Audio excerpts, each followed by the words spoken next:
Hello, welcome back to the Stay Fitness channel. If you use this channel, my name is Daniela. I'm a fitness, nutrition and life coach specialized in obesity and diabetes management. So today I'm proposing to you a recipe for carnivore nachos. This is 100% carnivore. They are super easy to make. I haven't tasted yet. But I've tasted my chicken chips, which I've made a while ago. You can go and have a look at the original recipe. I'm going to show you today once again how to make them, make different versions. And yeah, they're a great vessel for flavor, great vessel for dip, or as we see today in like a nacho type setting. And yeah, I just want to show you a versatile recipe, something that is going to bring some variety to your carnivore diet, and is super high protein, of course.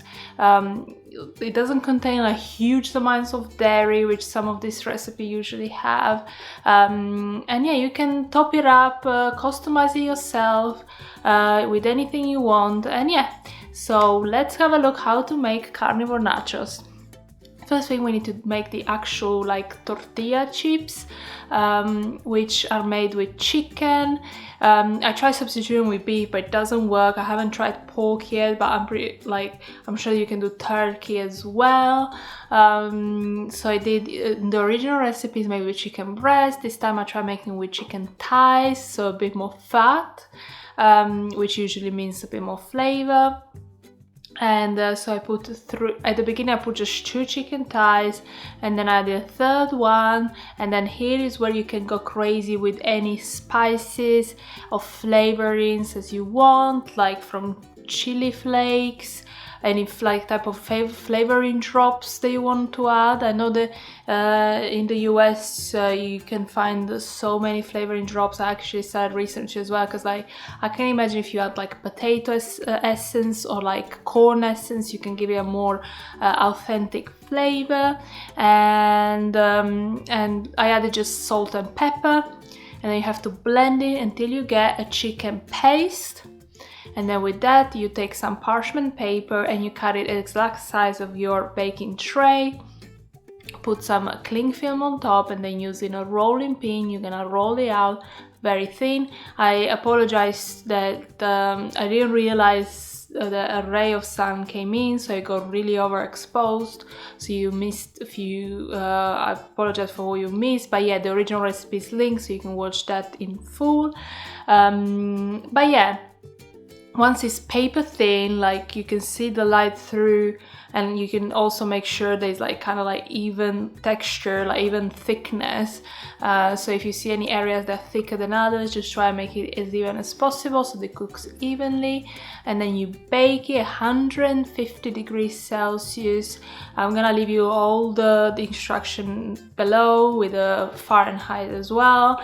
For about 15 minutes. I flip it at the end, just make sure that it's all dry. So if there's any pieces that kind of a bit squishy, a bit soft, it has to keep cooking, because when it shrinks in the oven, some areas get cooked faster than others.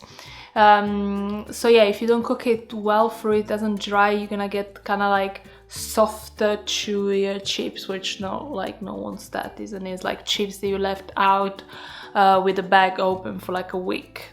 But yeah, so once that's made, it's just a matter of choosing your toppings. I did some beef, just fried some beef with a bit of cayenne, onion powder, garlic, no, there was no garlic actually, salt, and then I did some cheese sauce, which is just cheddar cheese with a bit of cream. And here you go. Now you can assemble your nachos with a few chips, some minced beef or whatever protein you've chosen. And I made some guacamole, which is just for literally a little bit of color to the picture. So because carnivore recipes are a bit monochromatic, so just added sprints of color, but absolutely not necessary. I like the taste of avocado, but I'm not a big fan of buying it, because you buy 10 avocados, like 3 or 4 are gonna be bad. Like I just don't like how wasteful they are. But yeah, I just wanted to add some color to the recipe. And but yeah, here they are. I think they look pretty yummy. And yeah, it's time to taste. So I have it here. It's cold, so I don't expect it to. I just by the time I like did all the pictures, did the intro and all that, it is gone cold, but it's okay.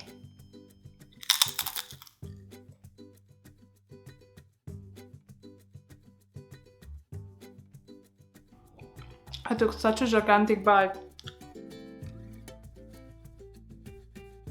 This with a bit of guacamole.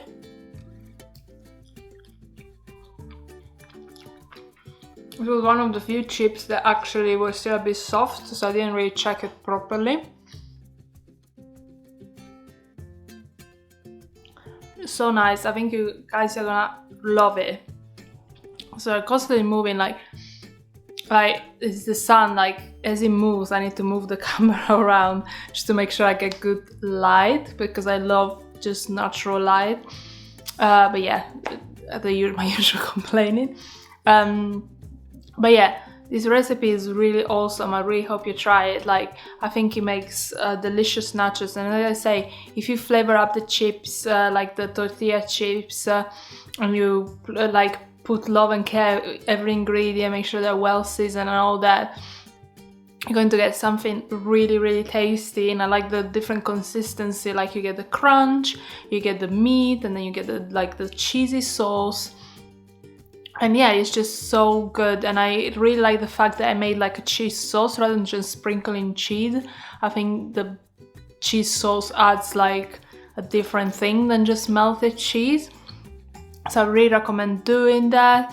But yeah, I really hope you guys give this recipe a try. If you like it, please share, comment, give it a like. And yeah, if you do try this recipe, you can tag me also on Instagram. And yeah, that's all I want to show you today. Thank you so much for watching. Don't forget to subscribe to the channel, and I'll see you next time. Bye!